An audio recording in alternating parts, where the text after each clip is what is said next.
بسم اللہ الرحمن الرحیم۔ السلام علیکم کلاس فورتھ، کیسے ہیں سب؟ ٹھیک ہیں؟ زبردست۔ اوکے کلاس فورتھ، آج ہم اپنا سبق نمبر 2 سٹارٹ کر رہے ہیں اسلامیات میں۔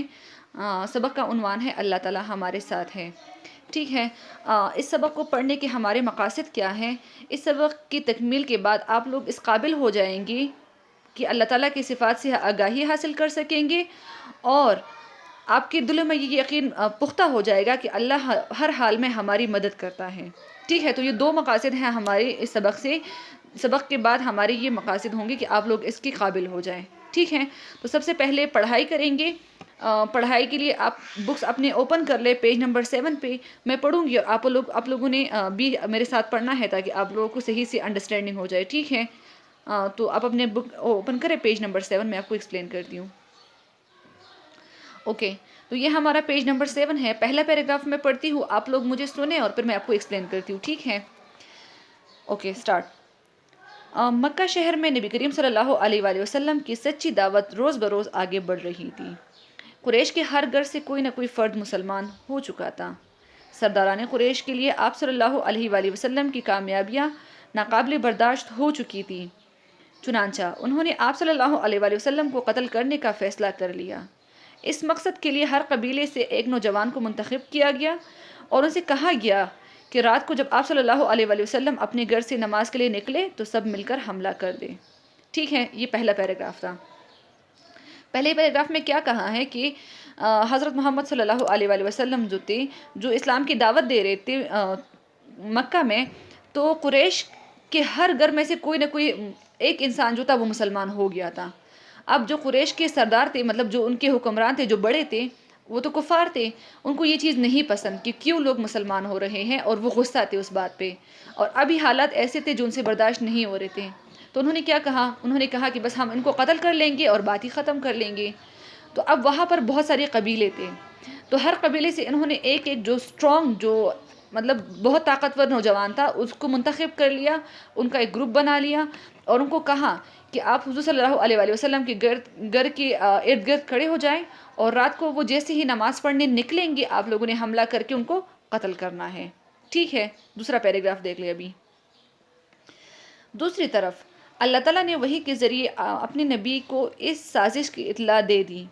جب قریشی نوجوانوں نے آپ کی گھر کا محاصرہ کر لیا تو آپ صلی اللہ علیہ وآلہ وسلم نے مٹھی برخاک لے کر ان کی طرف پھینکی اور سورہ یاسین کی آیات تلاوت کرتے ہوئے ان کے درمیان سے بحفاظت نکل گئے۔ آپ صلی اللہ علیہ وآلہ وسلم نے یہ سب اللہ تعالیٰ کے حکم سے کیا۔ اب آپ کا ارادہ مدینہ کی طرف ہجرت کا تھا۔ آپ صلی اللہ علیہ وآلہ وسلم نے حضرت ابوبکر کو اپنے ساتھ لیا اور مکہ سے چند میل کے فاصلے پر غار ثور میں ٹھہر گئے۔ اب جب ایک طرف کفار نے یہ پوری سازش کی ہوئی تھی، تو دوسری طرف کیا ہوا کہ اللہ تعالیٰ نے حضور صلی اللہ علیہ وآلہ وسلم پر وحی بھجوائی، مطلب ان کو پیغام بھجوایا اپنی طرف سے کہ ایسی سازش بنائی ہے کفار نے، تو آپ جو ہے وہ نکل جائے، اپنے گھر سے نکل جائے اور مکہ سے نکل جائے۔ حضور صلی اللہ علیہ وآلہ وسلم نے کیا کیا؟ اللہ کے حکم سے، خود سے نہیں، اللہ کے حکم سے ایک مطلب اپنے ہاتھ میں مٹی لے لی، ایک مٹھی بھر، اس کو کفار کی طرف پھینک دیا اور سورہ یاسین پڑھتے ہوئے اپنے گھر سے نکل گئے، اور حضرت ابوبکر کو اپنے ساتھ لیا اور آرام سے مطلب بحفاظت وہاں سے نکل گئے، اور مکہ سے چند میل کے فاصلے پر وہاں ایک غار تھا، غار ثور، وہاں جا کے رک گئے۔ پھر لاسٹ والا پیراگراف دیکھ لیں۔ صبح ہوئی تو قریش کو پتہ چلا کہ حضرت محمد صلی اللہ علیہ وآلہ وسلم اور ان کے ساتھی حضرت ابوبکر صدیق رضی اللہ تعالیٰ عنہ بچ کر نکل گئے ہیں، تو ان کے غصے میں اضافہ ہو گیا۔ انہوں نے اعلان کیا کہ جو شخص ان کو اور ان کے ساتھی کو گرفتار کرے گا ان کو 100 اونٹ انعام میں دی جائیں گے۔ اب صبح تک یہ کفار جو تھے انتظار کر رہے تھے کہ کب یہ گھر سے نکلے گا اور ہم ان کو قتل کر لیں گے، بٹ جب صبح ہوئی اور آپ صلی اللہ علیہ وآلہ وسلم گھر سے نکلے نہیں، تو ان کو پتہ چل گیا کہ وہ تو نکل گئے ہیں، مطلب وہ تو گھر سے نکل چکے اور ہمیں پتہ بھی نہیں چلا، تو وہ اور زیادہ غصہ ہو گئے۔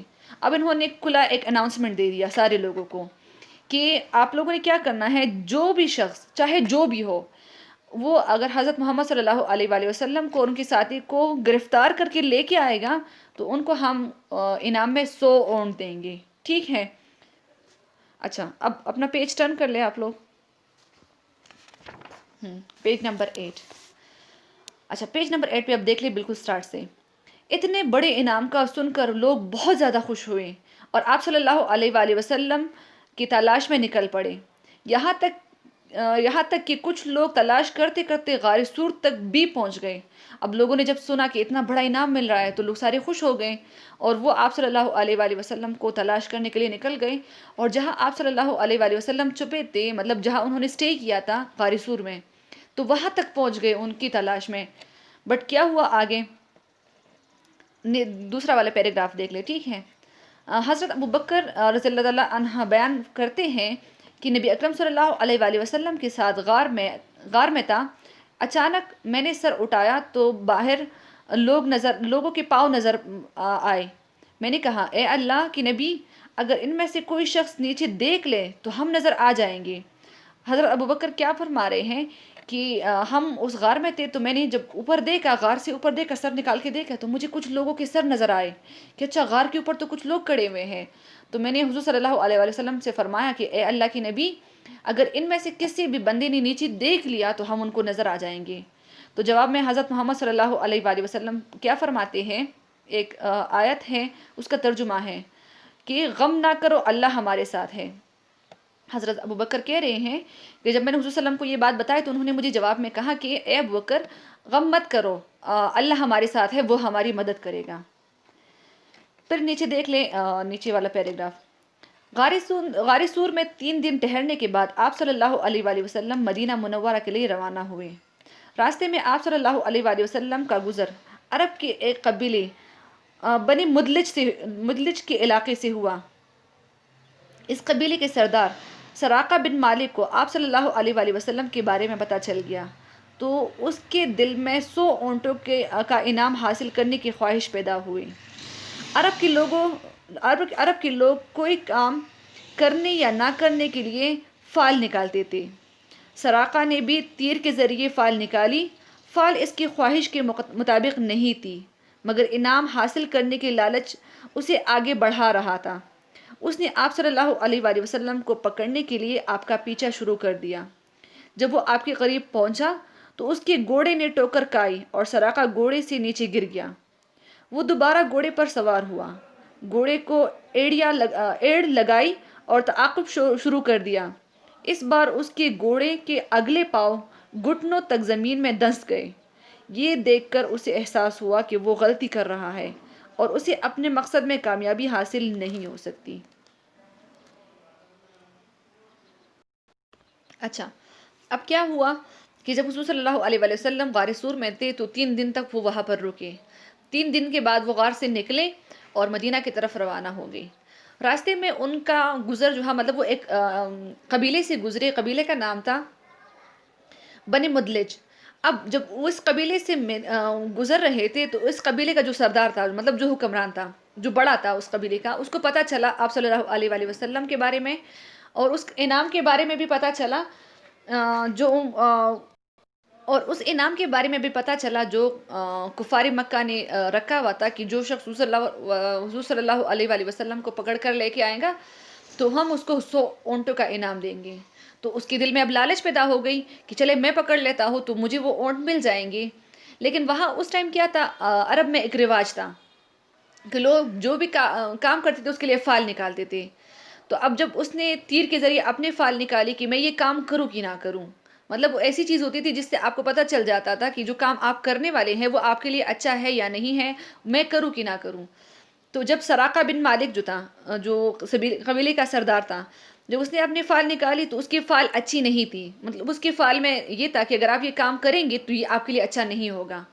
ٹھیک ہے، بٹ اس کو تو لالچ پڑی ہوئی تھی کہ اچھا میں اگر پکڑ کے لے کے آؤں گا تو مجھے 100 اونٹ مل جائیں گے، تو کیوں میں نہ کروں.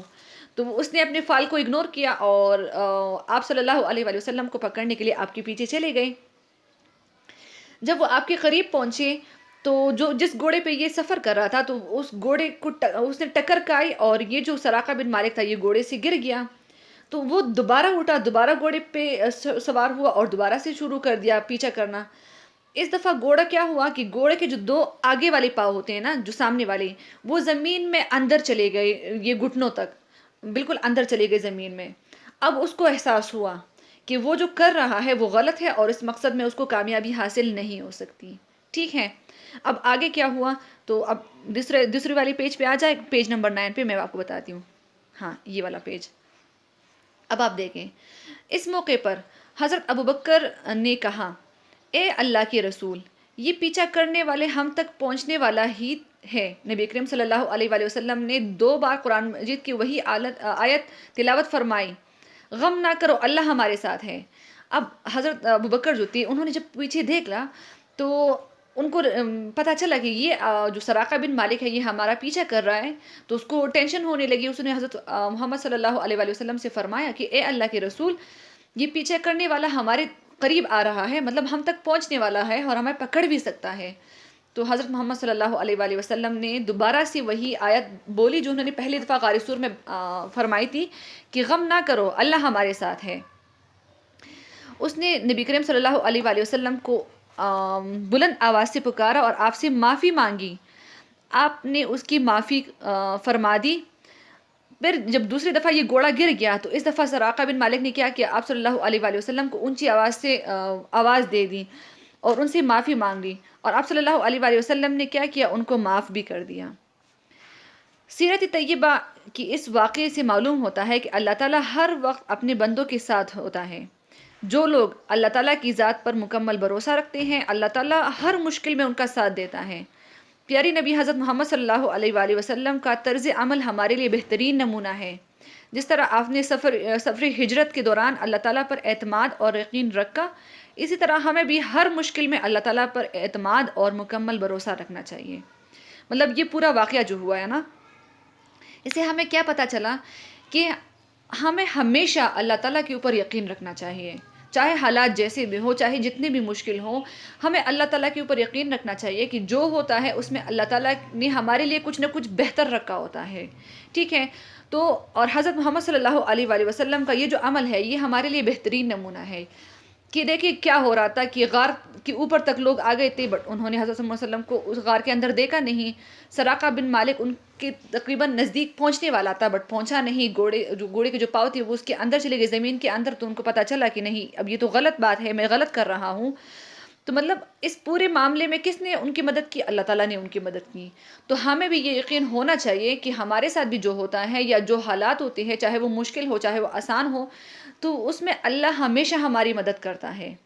پیارے بچوں آپ نے دیکھا نبی کریم صلی اللہ علیہ وآلہ وسلم انتہائی مشکل موقع پر بھی نہ گھبرائے اور آپ نے ہر مرتبہ ایک ہی جواب دیا کہ اللہ ہمارے ساتھ ہے.